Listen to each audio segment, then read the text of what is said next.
BB Time with B-Boy Bibo. B-Boy Bibo. Bibi, nasa sitwasyon ka ba kung saan ikaw ay humahanga sa isang tao at hindi mo magawang maamin sa kanya yung nararamdaman mo? Kasi feeling mo kahit naman umamin ka, malabong siya ay mapa sa'yo. Baka hindi pwede kasi taken na siya. O hindi naman kaya, taken ka na. Kung ganyan yung sitwasyon, mas mabuti pa ngang hanggang dyan ka na lang. Huwag mo nang isugal. Hindi naman sa ganong paraan nasusukat ang pagmamahal. Pero kung single ka at single siya, bakit hindi mo magawang umamin? Malay mo naman, may potensyal na kayong dalawa rin. Nahihiya ka kasi baka hindi ka niya gusto. Natatakot ka kasi baka i-reject ka niya. O baka naman pakiramdam mo, hindi kayo bagay para sa isa't isa. Alam mo, wala namang masama kung magpapahayag ka ng nararamdaman mo sa isang tao. Basta't ang mahalaga, alam mo na malinis yung intensyon mo.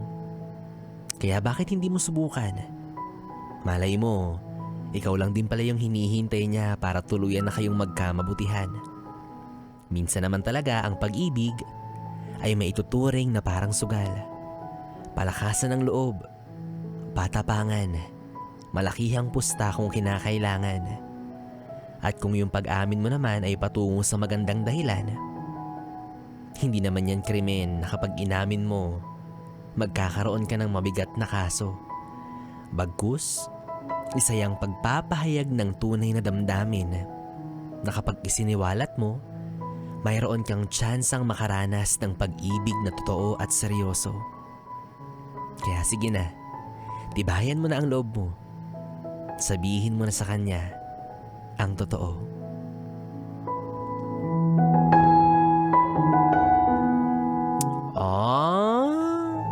Basta ako naniniwala na bakit pa ako aamin kung pwede ko naman siyang bigla na lang anuhin. Biglang anuhin, biglang mahalin, ganon.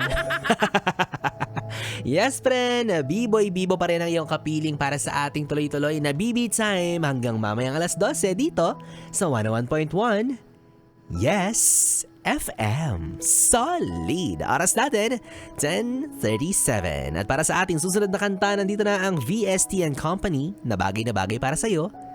Kung wala ka pang masabing salita para sa kanya, eto na ang katagang, ikaw ang aking mahal.